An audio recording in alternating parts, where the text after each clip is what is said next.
ठीक है, वीडियो में आगे बढ़ते हैं सर।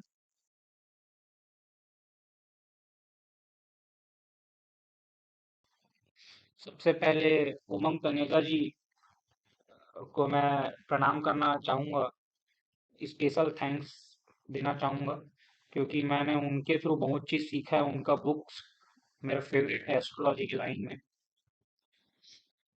और ये जो वीडियो है, ये वीडियो है कि हम किसी भी इंसान के जो टोटल उम्र होता है, एक इंसान कितने साल जिएगा, उसको हम कैलकुलेट कैसे करते हैं, या हम कैसे जानेंगे कि कौन से साल में वो मरने वाला है, या उसकी टोटल लाइफ कितनी है, किसकी एज 45 है, 50 है, 60 है, 80 है, ये हम कैसे जानेंगे।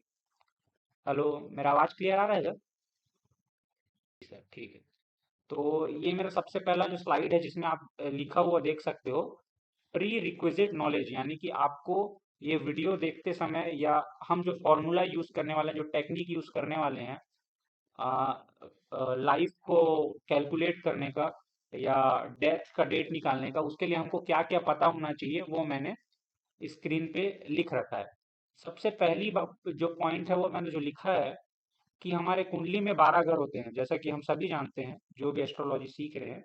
तो उन 12 घरों में पहला घर, पांचवा घर, नौवां घर, 10वां घर और 11वां घर, ये लाइफ प्रमोट करते हैं। मतलब जब हमारा डेथ का जो टाइमिंग, जब डेथ का टाइम आता है, या पूरे लाइफ टाइम पे, कुछ हाउसेज होते हैं जो हमको ऑब्स्टेकल देते हैं, कुछ हाउसेज होते हैं जो हमारे जो शरीर होता है या हमारा लाइफ होता है, उसका उसके लिए बेनिफिशियल होते हैं, और कुछ डेथ प्रमोट करते हैं, यानी हमारे लिए, हमारे शरीर के लिए बेनिफिशियल नहीं होते, लाइफ के लिए।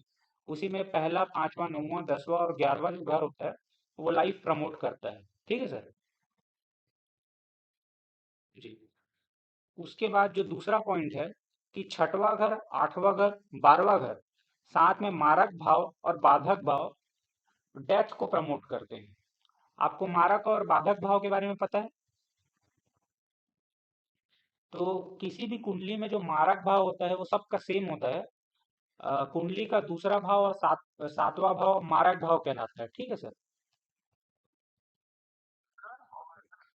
जी जी, दूसरा और सातवां भाव मारक भाव कहलाता है। और बाधक भाव हर कुंडली में अलग अलग होता है। जैसे कि अगर आपका मेष लग्न की कुंडली है, या कर्क लग्न की कुंडली है, तुला लग्न की कुंडली है, या मकर लग्न की कुंडली है, तो आपका बाधक भाव 11वां भाव होगा। मैं आगे ये पॉइंट मैंने लिख के रखा हुआ है, ताकि वीडियो में सबको समझ में आए कि कौन से लग्न के लिए बाधक भाव कौन सा होता है। ठीक है? मैं आगे बताता हूँ, आगे बताता हूँ। मैं क्लियरली बताऊंगा आप, ताकि वीडियो में आपको दिखे, ताकि आप स्क्रीनशॉट ले पाओ। ठीक है? ठीक है। तीसरा जो पॉइंट है कि जो कुंडली का चौथा भाव होता है, वो सभी चीज के अंत को दिखाता है। यानी कि चौथा भाव ना ही लाइफ को प्रमोट करता है, ना ही डेथ को प्रमोट करता है, लेकिन एस्ट्रोलॉजी के अंदर हम ये मानते हैं कि चौथा भाव मोक्ष त्रिकोण का एक भाव है, और ये सभी के अंत को दर्शाता है। ठीक है? और चौथा पॉइंट जो आपको पता होना चाहिए, वो ये पता होना चाहिए कि जो शनि ग्रह है, वो एस्ट्रोलॉजी के अंदर मृत्यु का एक नेचुरल कारक माना गया है। ठीक है? तो मेरे को लगता है कि आप ऑलरेडी अगर एस्ट्रोलॉजी सीख रहे हैं, तो आपको इनमें से कुछ कुछ चीजें थोड़ी बहुत पता रही होंगी। सही सोच रहा हूँ? जी सर। एक एक्स्ट्रा पॉइंट आप लोगों को और मैं ये बताना चाहूंगा कि जो प्लूटो ग्रह है, जो कि अक्सर हम हिंदू एस्ट्रोलॉजी में यूज नहीं करते हैं, बाहर के लोग अक्सर यूज करते हैं, लेकिन जब आप एडवांस एस्ट्रोलॉजी पढ़ते हैं तो आप प्लूटो को भी यूज करते हैं। तो जब आप प्लूटो को यूज करते हैं, तो जितने नेचुरल डेथ होते हैं ना, जो नेचुरल डेथ में प्लूटो का भी एक मेजर रोल होता है। ठीक है सर?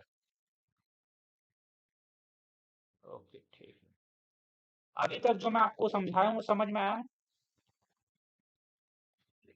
ठीक है। नेक्स्ट, आप जो पूछ रहे थे, जो क्वेश्चन पूछ रहे थे, मतलब जो आपको लिखना था, वो आपको स्क्रीन पे दिख रहा होगा कि मेष मेष लग्न, कर्क लग्न, तुला लग्न और मकर लग्न, यानी कि एरीज, कैंसर और लीब्रा और कैप्रिकॉर्न के लिए जो बाधक भाव है, वो 11वां भाव है। दिख रहा है आपको स्क्रीन में?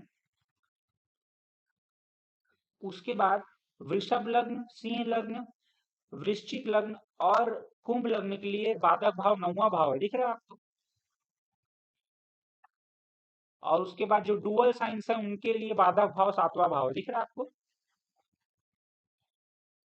इतनी जानकारी आपको पहले से होनी, जी जी, इतनी जानकारी आपके पास पहले से होनी जरूरी थी, ताकि अब आगे जो हम टेक्निक सीखने वाले हैं उसमें इसका इस्तेमाल है, जिससे आप एग्जैक्ट किसी का भी डेट, मतलब डेथ का डेट कैलकुलेट कर सकते हो। ठीक है, ठीक है, वीडियो में आगे बढ़े, कोई डाउट है आपको? ठीक है। तो अपना अपन लोग डेथ को कैलकुलेट करने के लिए हमारे पास क्या क्या एस्ट्रोलॉजिकल डिटेल होना जरूरी है, ये आपके स्क्रीन पे दिया है। सबसे पहले आपके पास होना चाहिए D1 चार्ट। D1 चार्ट यानी कि नॉर्मल जो कुंडली होता है वो होना जरूरी है। वो आपको बनाने आता होगा, अगर बनाने नहीं आता होगा तो आज के टाइम पे ऑनलाइन में बहुत सारे टूल अवेलेबल है, कुंडली मेकर, अलग अलग टाइप के, एस्ट्रो से। ठीक है। सेकंड जो कुंडली है वो है प्लेसिडस चार्ट। अब प्लेसिडस चार्ट क्या होता है ये मैं आपको बताता हूँ, आपको पता है ऑलरेडी क्या? देखिए, जब भी हम ज्योतिष में किसी भी चीज की गणना करते हैं, फलित ज्योतिष में, तो सबसे जरूरी जो चार्ट होता है वो दो चार्ट होता है। पहला चार्ट होता है D1 चार्ट, जिसको हम बोलते हैं लग्न कुंडली। दूसरा जो चार्ट होता है वो होता है भाव चलित चार्ट। कौन सा चार्ट होता है? भाव चलित चार्ट। आपके पास कोई डिविजनल चार्ट यानी कि नौमांश, दशमांश, दशकांश, ये सब चार्ट हो या ना हो चलेगा, लेकिन आपके पास दो चार्ट होना बहुत जरूरी है अगर आपको एक्यूरेट प्रोडिक्शन करना है। पहला होता है लग्न कुंडली और दूसरा होता है भाव चलित कुंडली। कौन कौन सी कुंडली होता है? जी जी। आज के टाइम पे 99% ऑफ द एस्ट्रोलॉजर्स खुद को बोलते हैं कि मैं एक्यूरेट प्रिडिक्शन करूंगा, लेकिन वो भाव चलित कुंडली का इस्तेमाल नहीं करते हैं। और बिना भाव चलित कुंडली का इस्तेमाल किए आपके 90% ऑफ द प्रिडिक्शन फेल होंगे। इसका क्या मेन कारण है मैं वीडियो में आगे बढ़ा बताऊंगा, जब मैं आपको भाव चलित कुंडली एक्सप्लेन करूंगा। ठीक है, आपको पता है भाव चलित कुंडली क्या होता है? ठीक है, मैं आपको समझाता हूँ। तो सबसे पहले जब हम कुंडली बनाते हैं, ठीक है, कुंडली बनाते हैं तो कुंडली में जब उसका 12 भाव होते हैं, और इसी प्रकार से 12 राशियां होती हैं। ठीक है, भाव स्थिर होते हैं, राशियां गोल गोल घूम रही होती हैं। ठीक है, हर 2 घंटे में लग्न चेंज हो रहा होता है और कंटिन्यूअस घूम रहा होता है। ठीक है,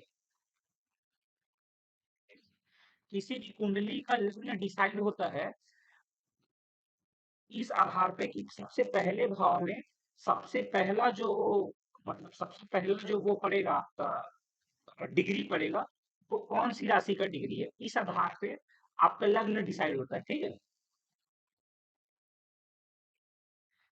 समझ जाइए कि मान के चलिए मेरा अगर कुंडली 28 डिग्री मेष लग्न का है, मतलब अगर कोई मेरे को पूछे कि आपकी लग्न की डिग्री क्या है, और मैं मान के चलो किसी को बताता हूँ कि मैं मेष लग्न का हूँ और मेरा लग्न 28 डिग्री का है, इसका मतलब ये है कि मेरा जो कुंडली शुरू हो रहा है वो मेष राशि के 28 डिग्री से शुरू हो रहा है। समझ में आ रहा है आपको? राशि की डिग्री जैसे आप जब ऑन, मैं आपको समझाता हूँ। आप जब जो अर्थ है ना सर, अर्थ है, अर्थ का जो एक्सिस होता है, मतलब एक्सिस मतलब अगर आप एक लकीर इमेजिन करेंगे north pole to south pole, तो एज अर्थ को सेंटर मान के ना, और ब्रह्मांड में आप एक इन्फेनाइट ना सर्कल जब ड्रॉ करेंगे, एक इमेजिनरी सर्कल ड्रॉ करेंगे, ये इमेजिनरी है, रियल में ऐसा कोई सर्कल नहीं होता। आप जब एक इमेजिनरी सर्कल ड्रॉ करोगे अर्थ के एक्सिस को, मतलब पॉइंट लेके, सेंटर पॉइंट लेके, तो जो सर्कल ड्रॉ होगा वो 360 डिग्री का होगा, क्योंकि हर सर्कल 360 डिग्री का होता है। तो वो जो 360 डिग्री है उसमें 30-30 डिग्री में जब आप 12 डिवीजन करोगे, तो वो जो 12 डिवीजन है वो एक राशि होता है।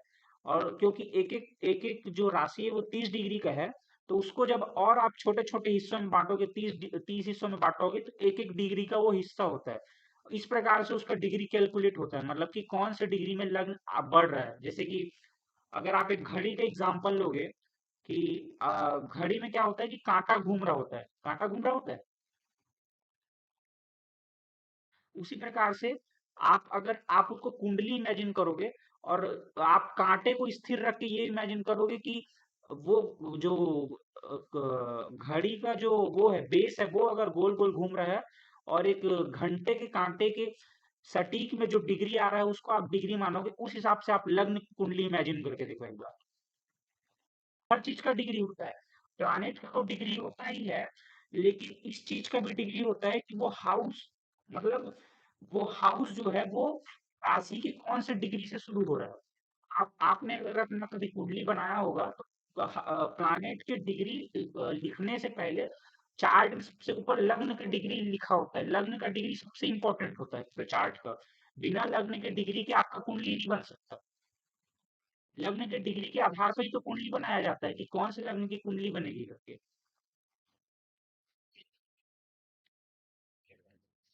हम मान के चलिए, मैं आपको उदाहरण देता हूँ। मान के चलिए कि आपका जो कुंडली है, आप कुंडली में क्योंकि सभी राशियों की जब डिग्री मिलाओगे तो 360 डिग्री आता है, ठीक है। अगर मेष लग्न में 28 डिग्री पे कुंडली उदय हो रहा है तो मेष लग्न की कितनी डिग्री पहले हाउस के अंदर आई?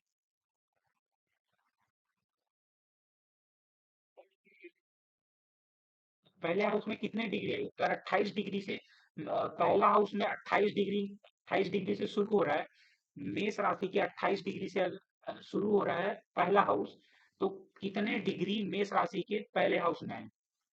सही आंसर कितने डिग्री है? बाकी 28 डिग्री जो है वो कहाँ चले गए? वो चले गए 12वें हाउस में, सही है ना?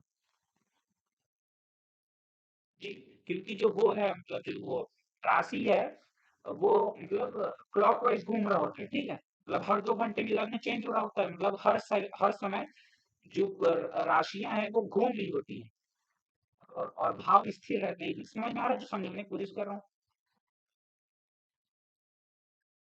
ठीक है। अगर मेष लग्न का कुंडली है, लेकिन मेष राशि का सिर्फ कितना डिग्री लगन में है? डिग्री। तो लग्न में बाकी का जो डिग्री है वो कौन से राशि का है?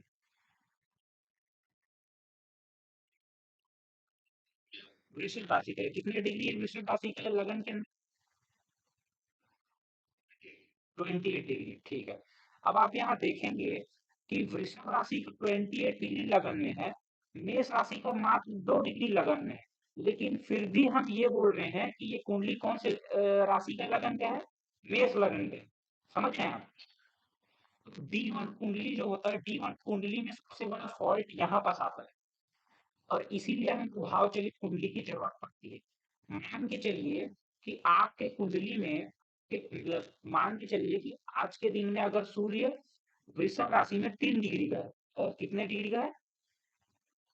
एग्जाम्पल ले रहे हैं ना, अभी सच में सूर्य वृषभ राशि में नहीं है। एग्जाम्पल के लिए मानिए कि वृषभ राशि में सूर्य 3 डिग्री पे है, ठीक है। ले, लेकिन डी वन चार्ट में सूर्य कौन से घर में बैठा होगा?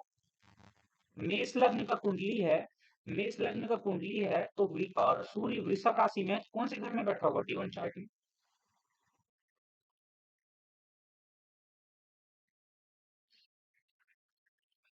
हाँ, तो कौन से हाउस में बैठा होगा?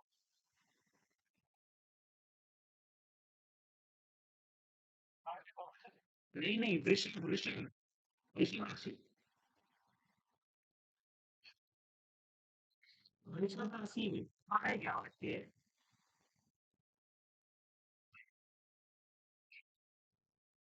अच्छा, ये हेलो। तो जैसे कि मैं बता रहा था कि इवन चार्ट का प्रॉब्लम ये है कि अगर मेष लग्न का कुंडली है, समझ रहे हैं आप, वृषभ राशि दूसरे भाव में आया। अगर मेष लग्न की कुंडली है तो वृषभ राशि दूसरे भाव में आया। और अगर मैं बोल रहा हूँ कि सूर्य 3 डिग्री का वृषभ राशि में है, तो आप क्या बोलेंगे कि सूर्य कौन से घर में है? दूसरे घर में है, यही बोलेंगे ना। लेकिन जैसा कि मैं आपको दिक्कत बताया कि लग्न अगर 28 डिग्री मेष का है तो मेष लग्न ही कहा जाएगा। और 28 डिग्री वृषभ राशि का 28 डिग्री पहले घर में है, लेकिन उसके बावजूद जब हम D1 चार्ट बनाएंगे, D1 कुंडली बनाएंगे, तो सूर्य कौन से घर में रहेगा? दूसरे घर में रहेगा। जबकि रियलिटी में सूर्य है वो 3 डिग्री पे है वृषभ का, और वृषभ राशि का पूरा 28 डिग्री पहले भाव में आ चुका है, समझे? यानी कि D1 चार्ट उस समय हमको सही कैलकुलेशन में मदद नहीं करेगा। हम लोग कैलकुलेट कर रहे होंगे सूर्य को दूसरे भाव के आधार पे, हम लोग सूर्य का जो फल निकाल रहे होंगे। हम किसी को देखेंगे तो बोलेंगे, अरे सूर्य आपका दूसरे भाव में आपको पैसा देगा, आपको नाम देगा, परिवार देगा, फलाना ठिकाना। लेकिन असलियत में सूर्य उसके पहले भाव में, वृषभ राशि का ही सूर्य है लेकिन वो पहले भाव में। वृषभ राशि जो कि आगे खिसक चुका है, लेकिन हम देख रहे हैं कि ज्योतिष के नियम के कारण हम उसको मेष लग्न का कुंडली बोलते हैं, जबकि मेष राशि की सिर्फ 2 डिग्री लगन में था और 28 डिग्री वृषभ राशि का था। अब आप समझे दिक्कत क्या था D1 चार्ट में, लग्न चार्ट का दिक्कत समझे, मैं जो समझाने की कोशिश की है। समझ में क्लियर, समझ में आया?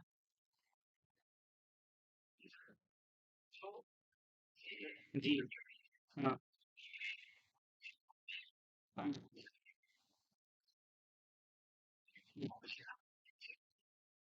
जी। और इसी वजह से, हाँ, और इसी वजह से कैलकुलेशन में गलतियां आती हैं।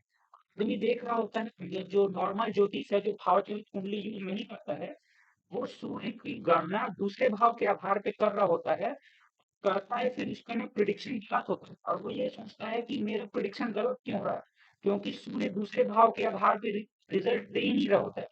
वो रिजल्ट दे रहा होता है वृषभ राशि और पहले भाव के आधार पे। समझ में आया आपको? ठीक है।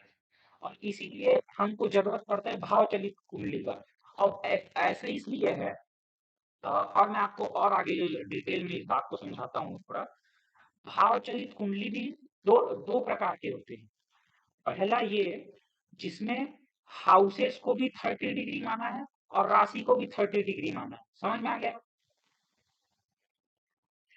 हाउसेज और जो वो है क्या बोले उसे, राशि, दोनों 30 डिग्री माना है। यह नॉर्मल भाव चलित कुंडली, जो कि अक्सर आपको एक नॉर्मल ज्योतिष इस्तेमाल करते दिखेगा, या ज्यादातर ऑनलाइन प्लेटफॉर्म में आपको वही भाव चलित कुंडली मिलेगा। जब भी आप सर्च करोगे ना भाव चलित कुंडली मेकर ऐसा टाइप कर इंटरनेट में,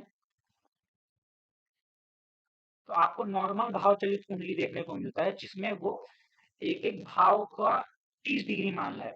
लेकिन असलियत में ऐसा होता नहीं है, क्योंकि हम उस समय ये मान रहे हैं कि अर्थ परफेक्टली सर्कल है। लेकिन आपको पता होगा कि जो हमारा अर्थ है वो परफेक्टली सर्कल नहीं है।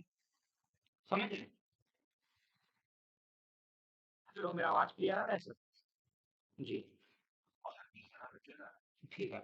तो आपको ये बताना चाहूंगा मैं कि जो हर हाउस है, वो कोई भी हाउस परफेक्टली 30 डिग्री का नहीं है। कोई 27 डिग्री का है, कोई 32 डिग्री का है, मतलब 30 से कोई ज्यादा है, 30 से कोई कम है। समझ रहे हैं आप?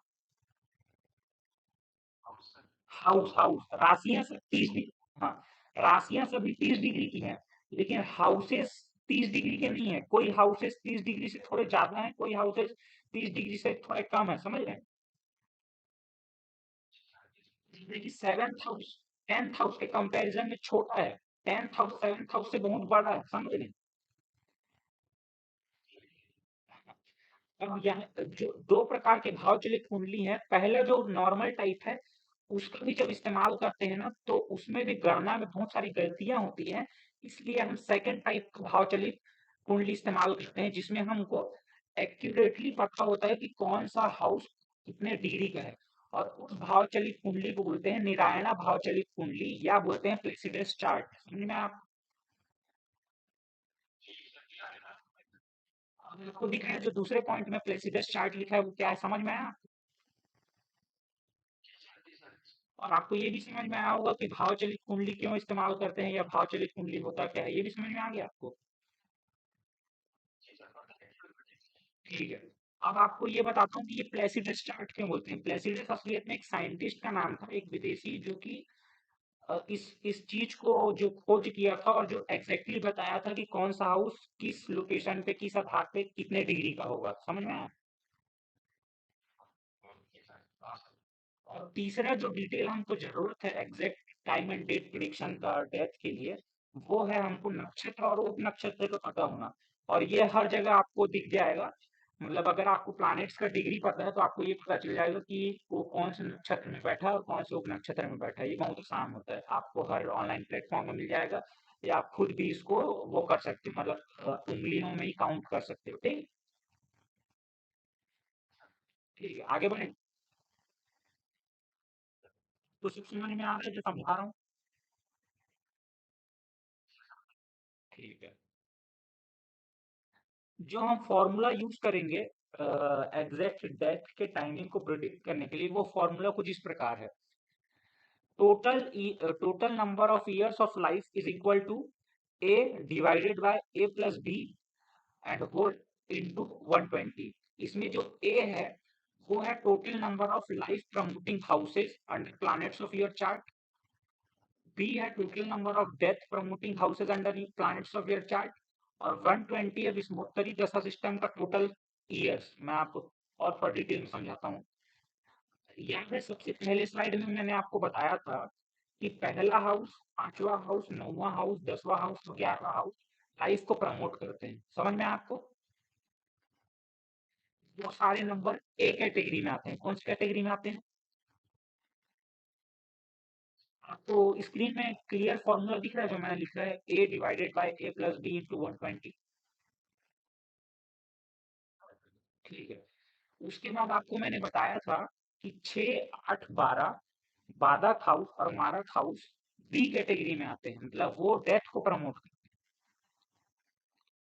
हैं। याद है आपको पहले स्लाइड में दिखाया था मैंने? जी, ये फॉर्मूला को याद रखिएगा। ये फॉर्मूला आगे आपको यूज करके मैं एग्जांपल चार्ट में दिखाऊंगा आपको। ठीक है। उसके बाद आपको विस्मोत्तरी दशा सिस्टम पता है? दशा सिस्टम, विस्मोत्तरी दशा सिस्टम। 120 साल का ही दशा सिस्टम होता है ना? ठीक है। उसके बाद चौथा जो पॉइंट है कि इस फॉर्मूले में हम लोग फोर्थ हाउस को काउंट नहीं करते और मार्क हाउस को काउंट नहीं करते। मार्क हाउस मतलब कौन सा हाउस? दूसरा और सातवां हाउस। याद है आपको बताया था पहले स्लाइड में? तो तीन हाउसेस को हम इसमें काउंट नहीं करेंगे। चौथा हाउस को, दूसरा हाउस को और सातवां हाउस, इन तीनों को काउंट नहीं करेंगे। पहला हाउस, पांचवा हाउस, नौवां हाउस, 10वां हाउस और 11वां हाउस हम ए कैटेगरी में काउंट करेंगे। उसके बाद छठवां हाउस, 8वां हाउस, 12वां हाउस और बाधक हाउस हम बी बी कैटेगरी में काउंट करेंगे। ठीक है।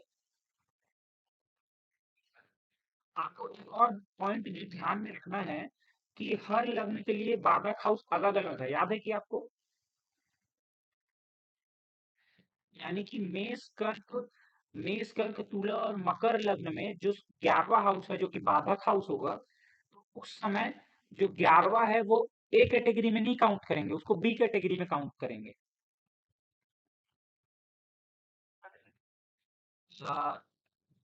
आपको पता है लाइफ प्रमोटिंग नंबर पहला, पांचवा, नौवां, 10वां और 11वां है। ठीक है। तो उसको ए में काउंट करना चाहिए, सही बोल रहा हूँ? लेकिन अगर मेष लग्न की कुंडली होगी तो 11वां भाव कौन सा भाव बन जाएगा? बाधक भाव बन जाएगा। ठीक है। तो मेष लग्न वाले के लिए या कर्क लग्न वाले के लिए या तुला या मकर लग्न वाले के लिए उस समय 11वें भाव को ए कैटेगरी में काउंट करने की जगह बी कैटेगरी में काउंट करेंगे। समझ में आया? और उसी प्रकार अगर वो वृषभ, मतलब उसी प्रकार जो दूसरा कैटेगरी था जिसमें बाधक हाउस नौवां हाउस था, याद है? तीन कैटेगरी था, पहले में 11वां हाउस बाधक था, दूसरे में नौवां हाउस बाधक था, तीसरे में सातवां बाधक था। याद है आपको? तो हाँ, तो अगर सेकंड कैटेगरी का लग्न होगा तो उसमें नौवे हाउस को हम लोग ए कैटेगरी की जगह बी कैटेगरी में काउंट करेंगे। ठीक है। आगे मैं आपको एग्जांपल के थ्रू समझाऊंगा। ठीक है। आगे बढ़ूं?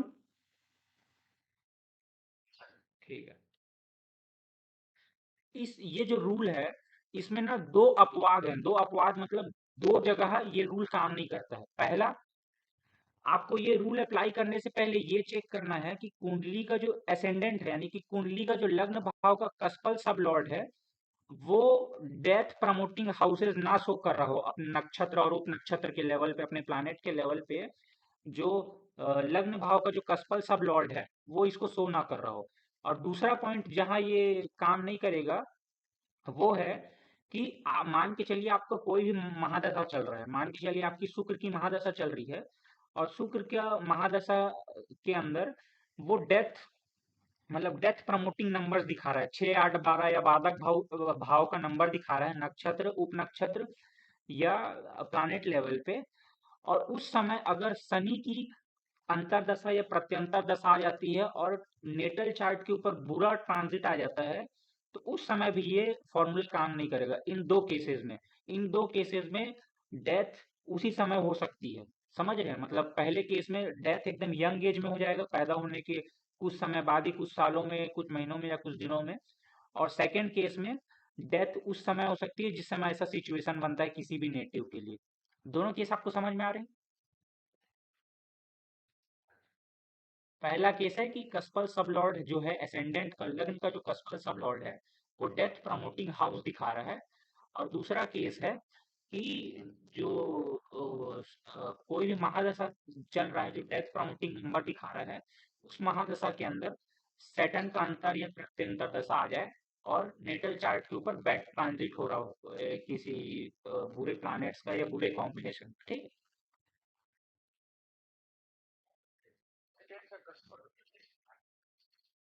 तो ये मैं आपको एक दूसरे वीडियो में समझाऊंगा। ठीक है, मतलब क्या होता है कस्पर सबलॉट, क्या होता है, कैसे निकाला जाता है।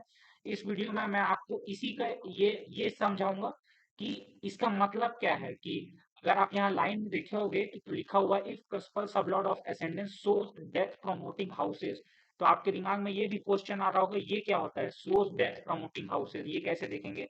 मैं पहले आपको ये समझा देता हूँ। ठीक है, ठीक है। तो आपके सामने एक एग्जाम्पल चार्ट लगा हुआ है, महात्मा गांधी का ये कुंडली है। ठीक है, सबसे पहले जो कुंडली देखोगे वो है लग्न कुंडली, नॉर्मल कुंडली जो आप नॉर्मली देखते हो। और दूसरा जो चार्ट है वो है निरायना भाव चलित चार्ट, या जिसको अपन प्लेसिडस चार्ट बोलते हैं। ठीक है, और इस कुंडली में आपको ग्रहों की जो डिग्रियां है वो नीचे लिखी हुई दिख रही होंगी, दिख रही है आपको? ठीक है, अब हम क्या करते हैं, इस डिग्री के आधार पे आप 2 मिनट के अंदर आराम से निकाल सकते हो कि कौन से नक्षत्र में कौन सा ग्रह बैठा है और कौन से उप नक्षत्र में बैठा है। ठीक है, तो वो नोट करना कि सूर्य सूर्य कौन से नक्षत्र और कौन से उप नक्षत्र में बैठा है, ऐसा करके 9 प्लैनेट्स के लिए आपको करना है, नोट करना है। सूर्य के लिए मतलब जो हम लोग 9 प्लैनेट्स यूज करते हैं। ठीक है,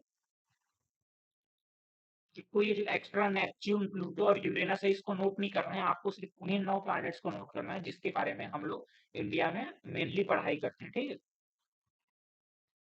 किस प्रकार से करना है मैं आपको दिखा देता हूँ। आप देखे होंगे, अब यहाँ पास आप देखो, सबसे पहले कॉलम में देखो, सन के बाजू में 11 लिखा हुआ है। तो सन सन किसके नक्षत्र में बैठा है? चंद्रमा के नक्षत्र में बैठा है। सन के नीचे मून लिखा है, और सन सैटर्न के उप नक्षत्र में बैठा है। ठीक है, आप फिर से एक पूरा पिछला स्लाइड देखो, क्या बोले, लग्न कुंडली का। आप देखो कि सूर्य कौन से राशि में बैठा है। सूर्य बैठा है वर्गो राशि में, कन्या राशि में बैठा है, 12वें भाव में।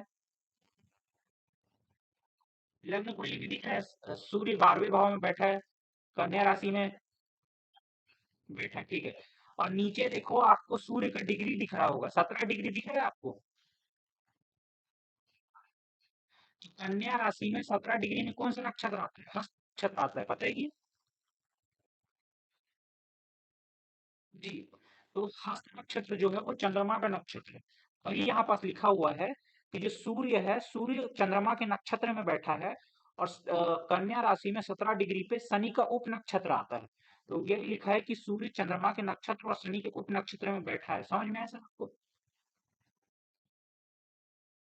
जब भी आप कहीं से भी कुंडली बनाओगे, ऑनलाइन कुंडली बनाओगे, तो वहां लिखा आता है, मतलब बाजू में लिखा होता है नक्षत्र, न ऐसा लिखा होता है, उसके बाजू में लिखा होता है नक्षत्र, उ लिखा होता है, या लिखा होता है सब लॉर्ड लिखा होता है। स्टार सब लॉर्ड और स्टार लॉर्ड, इसको इंग्लिश में बोलते हैं स्टार लॉर्ड बोलते हैं नक्षत्र स्वामी को, और उप नक्षत्र स्वामी को बोलते हैं स्टार सब लॉर्ड, यानी कि सन का स्टार सब लॉर्ड है मून, और उसका स्टार सब लॉर्ड स्टार लॉर्ड है मून, और स्टार सब लॉर्ड है शनि सेकंड। आपको समझ में आया? जी। और जिस प्रकार से हमने यहाँ सन का नोट किया है कि सन का नक्षत्र का मालिक कौन है और सन का उप नक्षत्र का मालिक कौन है, इसी प्रकार हमने बाकी के ग्रहों के लिए भी लिखा है। कुंडली को देखा, हम कुंडली पे गए, कुंडली के लग्न लग्न कुंडली पे गए, लग्न कुंडली पे देखा कि कौन सा ग्रह कौन से राशि में कौन से भाव में बैठा है। उसके बाद नीचे हमने देखा कि वो कौन से डिग्री पे है, और उसके डिग्री के आधार पे हमने नोट किया। जैसे कि आप अगर सूर्य के बाजू में देखेंगे तो आपको चंद्रमा, और चंद्रमा मरकरी के नक्षत्र में, और शनि के उप नक्षत्र में बैठा है, ऐसा दिखेगा। दिख रहा है क्या सर आप? यहाँ पास देखिए, इस स्क्रीन में दिख रहा है आपको? हाँ, उसी के बाजू में आपको दिख रहा होगा कि मंगल है, और मंगल जुपिटर के नक्षत्र में बैठा है और केतु के उप नक्षत्र में बैठा है। दिख रहा है आपको? जी। इसी प्रकार से आपको बाकी सभी ग्रहों का नोट कर लेना है। किसके आधार पे करोगे आप? लग्न कुंडली के आधार पे करोगे। किसके आधार पे? हाँ। आपको समझ में आ गया हम लोग कैसे नोट कर रहे हैं अभी?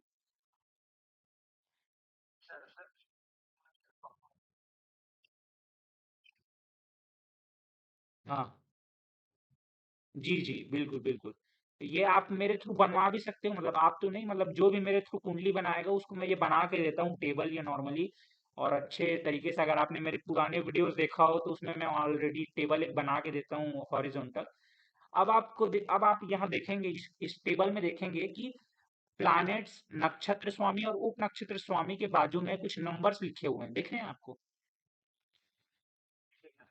ये नंबर्स हम लिखते हैं ये भाव चलित कुंडली के आधार पे। किसके आधार पे? आप देखिए कि सूर्य भाव चलित कुंडली में कौन से घर में बैठा है,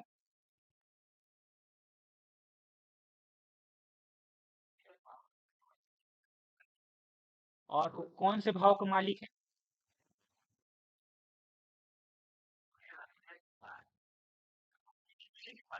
ठीक है। इसीलिए सूर्य के बाजू में सिर्फ 11 लिखा हुआ है। क्या लिखा हुआ है? 11। हाँ।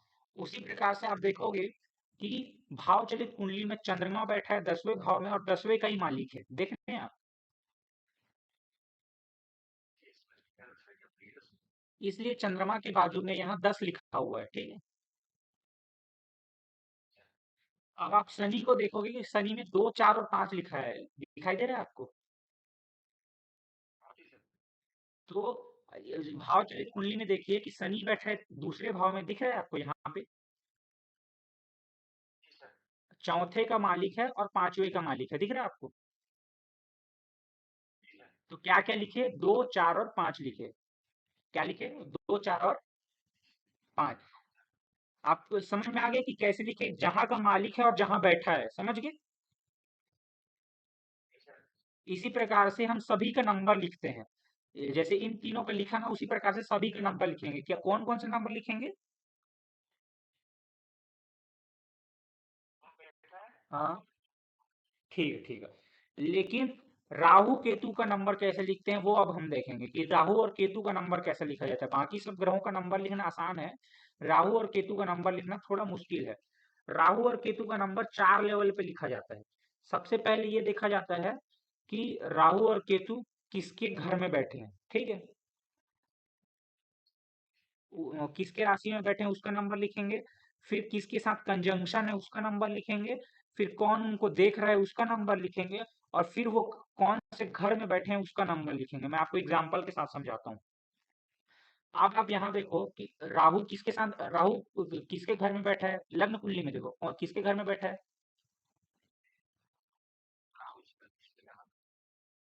ठीक है। चंद्रमा किसके बैठा है? और किसके घर में बैठा है? चंद्रमा के घर में। तो सबसे पहले हम देखेंगे के घर में बैठा है, चंद्रमा के घर में बैठा है, तो चंद्रमा का नंबर 10 था, याद है आपको? 10 नंबर मिला था अपने को, ये देखो यहाँ पर देखो 10 नंबर मिला था चंद्रमा का। तो राहु को 10 नंबर फाइनल कि उसको 10 तो मिलना ही है। उसके बाद मैंने आपको बताया कि वो उस ग्रह का भी नंबर लिखना है कि जिसके साथ वो बैठा है। तो चंद्रमा के घर में तो वो बैठा था ही, लेकिन चंद्रमा के साथ फिर से बैठा हुआ है, तो चंद्रमा का नंबर भी लिखेंगे। और चंद्रमा का नंबर 10 ही था, तो अपने पास 10 तो पहले से ही है। अगर ये यहाँ दूसरे के साथ बैठा होता, अगर यहाँ ये सूर्य के साथ बैठा होता, तो 10 के साथ साथ अपन 11 भी लिखते, क्योंकि सूर्य का 11 है।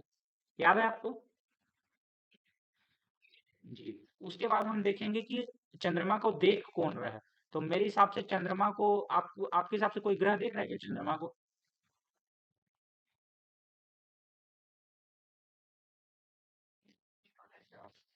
हेलो? नहीं नहीं, केतु का सातवां दृष्टि नहीं काउंट होता सर।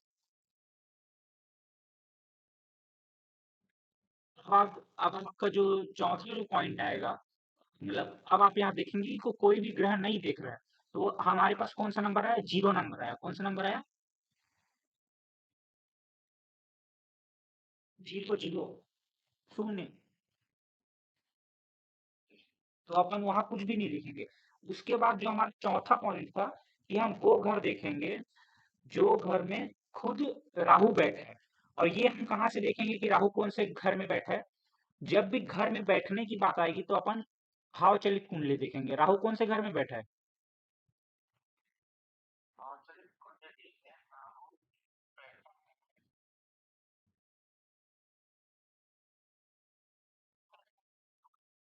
जी जी, 9वें घर में। तो राहु के लिए कौन कौन सा नंबर मिला हमको? 9 और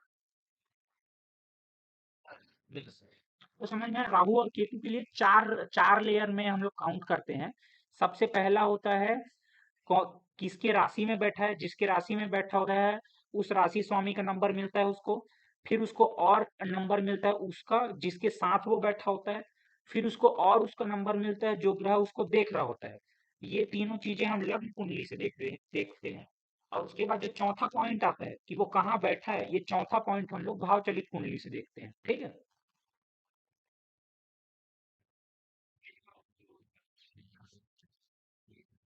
जी जी जी जी जी। लेकिन वो 11वां कहाँ होना चाहिए था? 10वां 11वां 11वां कब लिखते? जब चंद्रमा 11वां भाव चलित कुंडली में होता, क्योंकि सभी ग्रह का हम भाव चलित कुंडली से वो ले रहे हैं, मतलब स्थान का जो वो है ना वैल्यू जो है। सिर्फ राहु और केतु का जो टॉप 3 जो पॉइंट है वो हम लोग लग्न कुंडली से लेते हैं। बाकी कोई भी चीज हम लोग लग्न कुंडली से नहीं लेते, सब भाव चलित कुंडली से लेते हैं। और राहु और केतु का जो चौथा पॉइंट है कि कहाँ बैठा है, वो भी हम भाव चलित कुंडली से लेते हैं। समझ में आया आपको? फिर से बता देता हूँ, एक बार रिपीट करता हूँ। किसकी राशि में बैठा है, किसके साथ बैठा है, और कौन देख रहा है। ये 3 पॉइंट हम लोग लग्न कुंडली से देखते हैं राहु और केतु के लिए। और चौथा जो पॉइंट है कि कौन से भाव में बैठा है, ये पॉइंट हम लोग भाव चलित कुंडली से देखते हैं। ठीक है? ठीक है। तो उस जैसे हम लोग राहु का नंबर लिखे, वैसे ही हम लोग केतु का नंबर लिखते हैं। केतु में देखो आप 1 2 3 4 5 7 10 मिला है, मतलब इसका मतलब है कि वो जिसकी राशि में बैठा है उसका नंबर होगा। उसके बाद फिर देखता हूँ, क्लियर कर देता हूँ 2 मिनट में। देखो शनि के राशि में बैठा है, शनि का नंबर था 2 4 और 5, 2 4 और 5 मिल गए। उसके बाद केतु को कौन देख रहा है? केतु को देख रहा है चंद्रमा, 10 वापिस से मिल गया। और कौन देख रहा है केतु को? अ, केतु को देख रहा है मंगल। शनि शनि का नंबर ऑलरेडी मिल चुका है ना सर उसको, 2 4 और 5, क्योंकि शनि की राशि में बैठा हुआ था। मंगल भी देख रहा है, तो मंगल का भी उसको नंबर मिल गया होगा। देखते हैं मंगल का नंबर क्या था। मंगल का नंबर था 1 2 7। हाँ, इसको 1 2 7 भी मिला हुआ है, 2 4 5 भी मिला हुआ है, 3 भी मिला हुआ है, और 10 भी मिला हुआ है। 3 क्यों मिला हुआ है? क्योंकि भाव चलित कुंडली में तीसरे नंबर पे, तीसरे भाव पे ये बैठा हुआ है, जो कि राहु और केतु का चौथा पॉइंट याद है। चौथा पॉइंट था कि जहां बैठा है वो नंबर भी लिखना है, और चौथा पॉइंट भाव चलित के आधार पे लिखना है। समझ में आ गया आपको? इस प्रकार से ये टेबल बनता है। ये टेबल बनाना अगर मेरे दर्शकों को वो लग रहा है, मुश्किल लग रहा है, तो फिर वो मेरे थ्रू बनवा सकते हैं। आ, बिना फलित चार्ट के जो सिर्फ टेक्निकल जो वो होता है वो मैं तुरंत बना के दे देता हूँ 2 मिनट के अंदर में। जो कुंडली होता है सॉफ्टवेयर के थ्रू जो बनता है, उसके बाद हम लोग इसको काउंट करते हैं। कैसे काउंट करते हैं? यहाँ पर ए कैटेगरी का टोटल नंबर काउंट करते हैं और बी कैटेगरी का टोटल नंबर काउंट करते हैं, ठीक है। मैं आपको समझाता हूँ। सबसे पहले किसका काउंट किए हैं? सन का काउंट किए हैं। किसका काउंट किए हैं? सन का।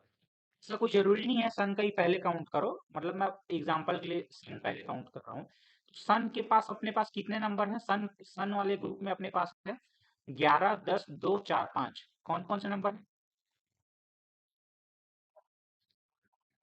ये टोटल सन का डिपार्टमेंट है। ये जो ग्रुप देख रहे हो ना, ये सन है, ये सन का नक्षत्र है, ये सन का उप नक्षत्र है। समझ में आया आपको? ये टोटल सन का ग्रुप है। तो सन के अंदर अपने पास कितने नंबर है? 5 नंबर है। 2, 4, 5, 10 और 11। कौन कौन से नंबर है?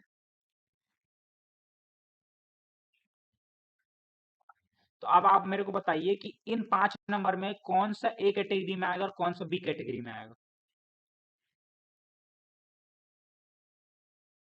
आपको फॉर्मूला याद है?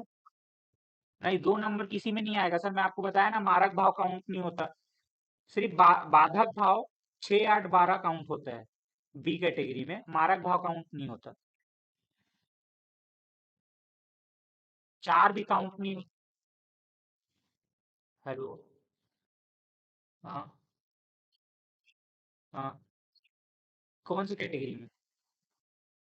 कौन सी कैटेगरी? ए कैटेगरी में। अब आप ध्यान से देखो, महात्मा गांधी का चार्ट कौन से लग्न का है?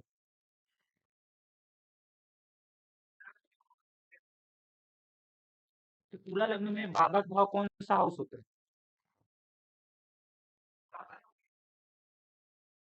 नाम कैसे होगा सर? 11 होगा। आज हम मेष कर तुला और मकर में 11 होता है। तो बताइए, तो 11 कौन से ग्रुप में गया? ठीक है, तो ए ग्रुप में कौन कौन सा गया? हाँ। हाँ। ठीक है, तो अब आप देखो कि सन के आगे ए ग्रुप में कितना नंबर गया है और बी ग्रुप में कितना नंबर गया है। इसी प्रकार से सभी 9 ग्रहों का लिखना है। एक बार फिर से प्रैक्टिस करके मैं आपको दिखाता हूँ। जो राहु का ग्रुप है, राहु के ग्रुप में कितना नंबर ए ग्रुप में जाएगा, कितना बी ग्रुप में जाएगा, बताइए आप।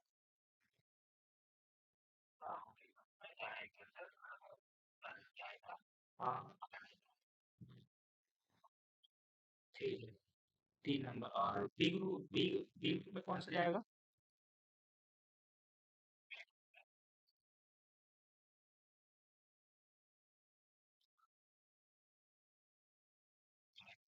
बी ग्रुप में कोई नहीं आएगा। ए ग्रुप में कितना नंबर आया हमारे पास? 3 कहाँ से? 5 है। 9, 10, 4, 2 बार है। 1, 2, 3, 4, 5, 5 बार मिला अपने को लाइफ प्रमोटिंग नंबर।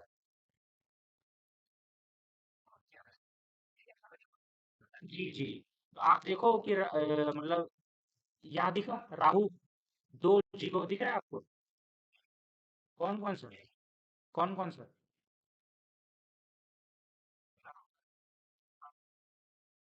हाँ।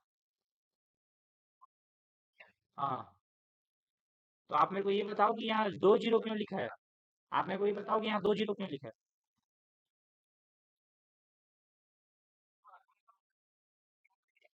नहीं, यहीं पास आता है एक रूल, मैं बताता हूँ आपको। आप इन सब में एक चीज देखो कि केतु और राहु का नंबर में बहुत कम कम है, जबकि उनके नंबर में अपने को ज्यादा पॉइंट मिलेगा। बी कैटेगरी में भी ज्यादा पॉइंट मिलेगा, ए कैटेगरी में भी ज्यादा पॉइंट मिलेगा। लेकिन अगर आप ध्यान से देखोगे तो इन दोनों ही जगह में कम कम लिखा हुआ है। दिख रहा है आपको? केतु में देखो 3 0, राहु में देखो 2 0। दिख रहा है आपको? ऐसा इसलिए होता है कि राहु और केतु का जो वो होता है, मतलब ग्रुप होता है, उसमें सिर्फ प्लैनेट को हम काउंट करते हैं। प्लैनेट मतलब ग्रह को बस काउंट करते हैं। नक्षत्र और उप नक्षत्र को अपन काउंट नहीं करते हैं। किसको काउंट नहीं करते हैं? और किसको काउंट नहीं करते हैं? तो अब मेरे को आप बताओ, राहु और केतु में आपको समझ में आया कि ये एक और दो ही क्यों काउंट हुआ?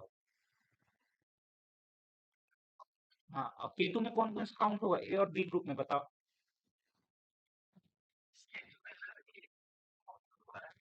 हम्म,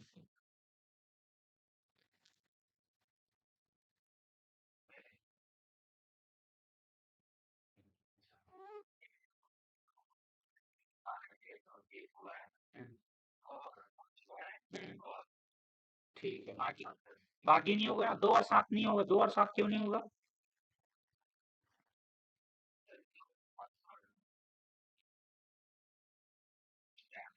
मेरा भाव में आता है, इसलिए काउंट नहीं होगा। ठीक, गुड। जी, समझ में आ गया आपको फॉर्मूला? बाकी प्लैनेट्स की जो कैलकुलेशन है वो नॉर्मली सन के जैसा होगा, जैसे हम लोग सन को किए थे ना। ठीक है। और जो नंबर डबल आएगा उसको आपको डबल काउंट करना है, ठीक है। राहु और केतु में नहीं, बाकी लोग में, अगर राहु और केतु में, क्योंकि सिर्फ प्लैनेट्स को काउंट करना है, ठीक है। और फिर सबको प्लस कर देना है। जैसे इन सबको प्लस करोगे तो नीचे कौन सा नंबर आया? और इन और बी में 11। और आपको जैसे फॉर्मूला याद होगा, A divided by A plus B into 120। तो यहाँ यहाँ ऊपर में आया 24, नीचे आया ए प्लस 20, यानी 24 प्लस 11 या 35। तो 24 बाय 35 इंटू जब 120 करोगे तो 82 साल के आसपास आपका वो आएगा, रिजल्ट आएगा, ठीक है। ये महात्मा गांधी की चार्ट है। इसके बाद आप देखोगे कि महात्मा गांधी 2 अक्टूबर 1869 को वो हुए थे, मतलब पैदा हुए थे, ठीक है।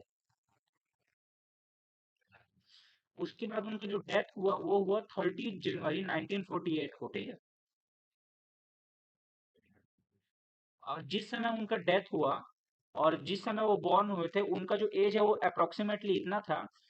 यानी कि जब जो भी एज आएगा, जो भी आपका जो ये एज आता है, ये एज होता है total number of your life years, मतलब कितने साल आप जिंदा रहोगे। इसका मतलब है कि 83rd ईयर में या 82nd ईयर के एंड में या बीच में ही आपकी डेथ होगी, समझ में आया आपको? और एग्जैक्ट कैसे निकालेंगे कि, हेलो।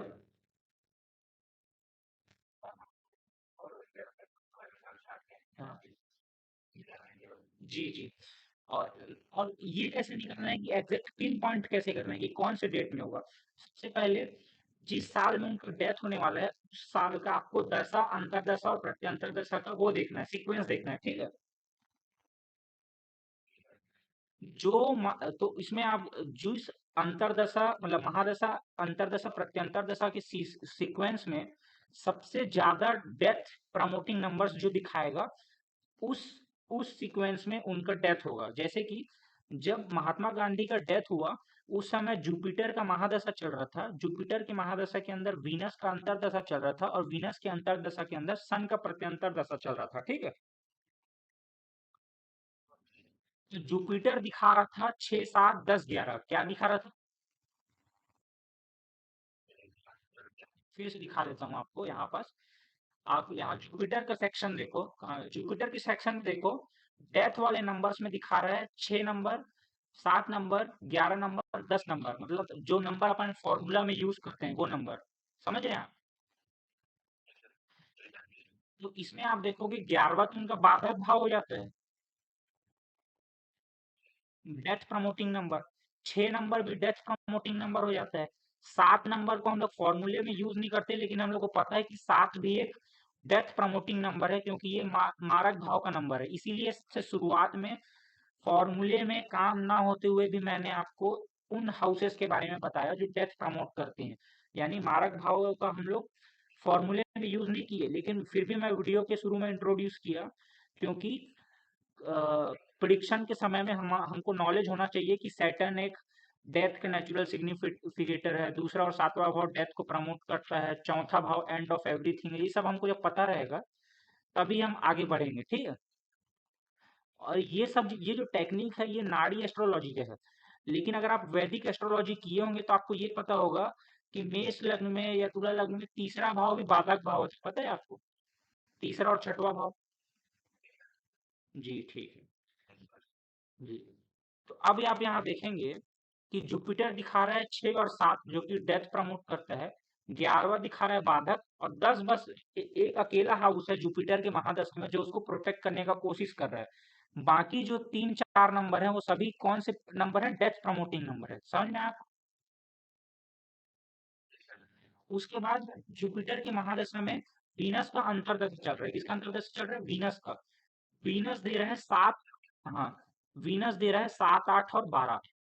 अपन जैसे कि पढ़े कि 8 और 12 तो डेथ प्रमोटिंग नंबर है ही। 7वां कौन सा नंबर है? मारक भाव का नंबर है। समझ में आया?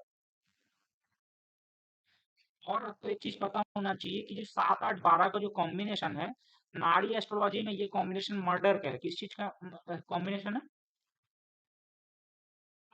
ठीक है। उसके बाद प्रत्यंतर दशा चल रहा था सूर्य का। किसका चल रहा था? सूर्य का। सूर्य की प्रत्यंतर दशा में हमको नंबर मिल रहा था 2 4 10 11 और 5। कौन सा नंबर मिल रहा था?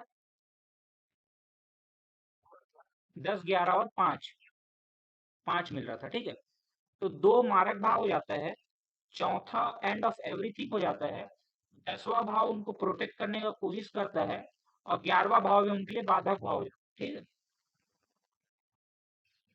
और 5वां भाव भी मिल रहा था।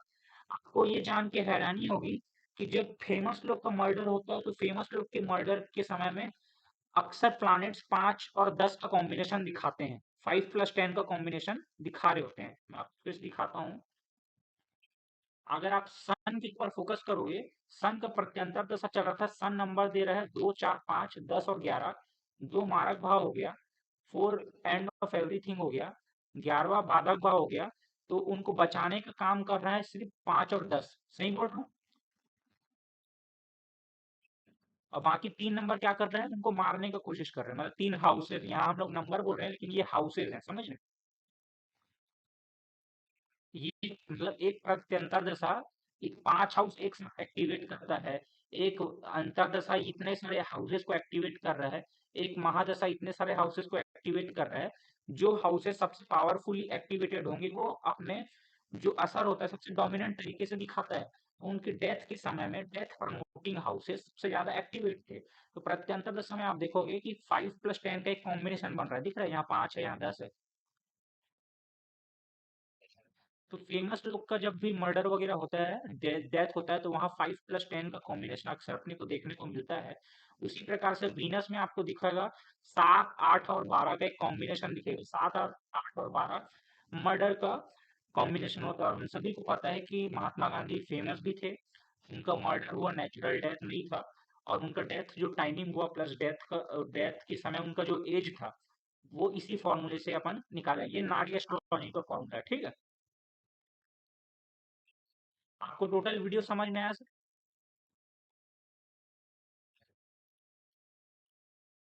जी। जी। हाँ, डिपेंड करता है कि आप क्या देख रहे हो। जैसे कि कोई एक्सीडेंट हुआ है, अपना चार्ट दिखाने आया है कि इसको कुछ होगा कि तो ये नहीं। अगर चार्ट के समय में मतलब एक्सीडेंट के समय में ये 7 8 12 दिखा रहा है, इसका मतलब है कि डेथ हो सकता है क्योंकि उस एक्सीडेंट की वजह से। अगर किसी का कोर्ट का लिटिगेशन आने वाला है तो हो सकता है कि उसके पास मर्डर का चार्ज हो। तो जब मर्डर का चार्ज होने मर्डर का केस लगने वाला होता है, चाहे झूठा हो या सच्चा, तो मर्डर के केस लगने समय भी आपको 7 8 12 का कॉम्बिनेशन देखने को मिलता है। 6 के साथ में। जी, जी। उसके साथ में उसके साथ में 6th हाउस से जुड़े प्लैनेट्स जैसे जैसे जुपिटर, वीनस ऐसा कुछ देखने को मिलेगा। प्लस 6 ऐसा कुछ लिखा मिलेगा। ठीक है? अगर कोई क्रिमिनल लॉयर है, वकील के चार्ट में भी आपको एक कॉम्बिनेशन मिल सकता है। वो मर्डरर को बचाने की कोशिश करता है तब। जी, ठीक है। तो उसका अब सबसे बड़ा जो क्वेश्चन आता है कि इसका उपाय क्या है? ठीक है? तो आपको जैसे अगर आप मेरे को पर्सनली जानते हो, आप इतने समय से मेरे से बात कर रहे हो, तो मैं आपको बताया हूँ मैं उपायों में नहीं मानता हूँ। बताया था आपको एक बार व्हाट्सएप में। मैं इस बात का कट्टर समर्थक हूँ कि ज्योतिष में उपाय जैसा कोई चीज नहीं होता है। आप कुछ भी कर लो, दान कर लो, पुण्य कर लो, व्रत रख लो, पूजा कर लो, पाठ कर लो, हवन कर लो, मंत्र कर लो, रंग पहन लो। एक इवेंट जो ऑलरेडी होने वाला है उसको आप नहीं डाल सकते, लेकिन फिर भी अगर मतलब अगर कोई मेरे को पूछे कि मेरे को क्या उपाय करने चाहिए, तो पुराणों में हमने दो कहानियां सुनी हैं। पहला कहानी है ऋषि मार्कंडेय के बारे में, दूसरा कहानी है चंद्रदेव के बारे में। दोनों ही जब मरने वाले होते हैं, जब दोनों के ही आयु समाप्त होने वाला होता है, तो उन दोनों के लिए ही एक रामबाण उपाय जो काम करता है अपने उम्र को बढ़ाने का, वो काम करता है महामृत्युंजय मंत्र का जाप। पढ़ा है आपने दोनों की कहानियां, मार्कंडेय ऋषि और चंद्रमा को दक्ष श्राप दे देता है, फिर उसके लिए उनकी सारी पत्नियां और उनके सारे जो बंधु जन होते हैं, मित्र जन होते हैं, वो महामृत्युंजय मंत्र का जाप करते हैं भगवान भोलेनाथ को प्रसन्न करने के लिए। हाँ, और मार्कंडेय ऋषि का भी कहानी पढ़ा होगा जिन्होंने महामृत्युंजय मंत्र बनाया है। अपने हाँ, तो महामृत्युंजय मंत्र मार्कंडेय ऋषि ने बनाया अपने खुद का आयु को बढ़ाने के लिए, समझ रहे? अपने आप को काल से बचाने के लिए, महाकाल को प्रसन्न करने के लिए। तो कोई भी मेरा जो फेलो एस्ट्रोलॉजर है जो इस वीडियो को देखेगा या आप देखेंगे, उनको लगता है उनकी कंसल्टेशन के टाइम पे कि उनका कोई क्लाइंट है जिसका एज निकट आ रहा है, तो एज कम है, या एक छोटा बच्चा है जिसका एज कम है, या आपको अपने माता पिता की चिंता है कि एज कम है, तो सबसे जो रामबाण उपाय होता है वो होता है महामृत्युंजय मंत्र का 1 लाख बार जाप 21 दिन के अंदर। 21 दिन के अंदर 1 लाख बार आपको महामृत्युंजय जाप करना चाहिए। इस हिसाब से एक दिन का हुआ लगभग 5,000 के आसपास बार। 5,000 बार जाप करने के लिए आपको 6 से 7 घंटा इन्वेस्ट करना पड़ेगा 21 दिन तक। तो फिर ये एक रामबाण उपाय काम करता है ऐसा बोलते हैं, लेकिन मैं इसका गारंटी नहीं देता हूँ। मैं इस वीडियो पे डायरेक्टली बता सकता हूँ कि मैं ज्योतिष के उसमें नहीं मानता हूँ, रेमेडीज में नहीं मानता हूँ। मैं उन एस्ट्रोलॉजर्स में हूँ जो प्रेडिक्शन पे फोकस करते हैं, रेमेडी पे नहीं करते हैं। लेकिन फिर भी मैंने अपने व्यूअर्स के लिए ये रेमेडी ढूंढा है, तो जिनको भी अच्छा लगता है ये रेमेडी कर सकते हैं। ठीक। ठीक। अ, ये मैं 15 जनवरी से चालू करूंगा सोचा हूँ, क्योंकि 15 जनवरी तक मैं फ्री हो जाऊंगा फुल पूरी तरीके से। क्या होता है कि जब भी अपन आप कोर्स शुरू करते हैं ना, तो आपको जो लोग पैसे पेमेंट किए होते हैं कोर्स में आपसे पढ़ने के लिए, तो उनको ना आपको टाइम कमिट करना पड़ता है। मतलब अगर आपको आपने किसी से पैसा लिया है या आपको कोई पैसा दे रहा है आपसे सीखने के लिए, तो टाइम कमिट करना पड़ता है। अभी तक मेरे पास टाइम नहीं था, क्योंकि मेरे पास खुद अपने काम में मैं बिजी रहता था, लेकिन मेरे को अब बहुत सारे लोग बोले हैं तो मैं सोच रहा हूँ कि ये निकालूंगा। और बाकी कंसल्टेशन मैं हमेशा लेते आया हूँ। नहीं, ये मंथ वाला बात नहीं है। मैं सोच रहा हूँ कि ना संडे संडे के दिन मैं लेक्चर लूंगा, संडे संडे के दिन, और सिर्फ नाड़ी एस्ट्रोलॉजी का जो, जैसे ये जो फॉर्मूला था ना, आप समझ में एक्यूरेट फॉर्मूला कैसे एक्यूरेट टाइम प्रिडिक्शन करते हैं, तो एक्यूरेट टाइम प्रिडिक्शन करना सिखाऊंगा कि मैरिज के एक्यूरेट टाइम प्रिडिक्शन कैसे करना है, चाइल्ड बर्थ का एक्यूरेट टाइम प्रिडिक्शन कैसे करना है, वीजा आ रहा है, पढ़ाई करना है, विदेश जाना है, ये सब का जो एक्यूरेट टाइम प्रिडिक्शन होता है ना, जॉब कब लगेगी, ये सब करना मैं सिखाऊंगा नाड़ी एस्ट्रोलॉजी का। कोशिश करूंगा कि ज्यादा से ज्यादा लेक्चर ले पाऊँ, लेकिन अ, आप 15 से 20 मान के चलिए कि संडे के दिन कम से कम 3-3 4-4 घंटे का 50 लोगों का एक वो ले सकते हैं, अपन कॉन्फ्रेंस ले सकते हैं, ठीक है? तो जिसको भी मेरा वीडियो पसंद आया हो, अगर जिसको भी सीखना है तो मेरे को कांटेक्ट कर सकता है। कांटेक्ट के लिए व्हाट्सअप मैसेज करें, कॉल ना करें। धन्यवाद।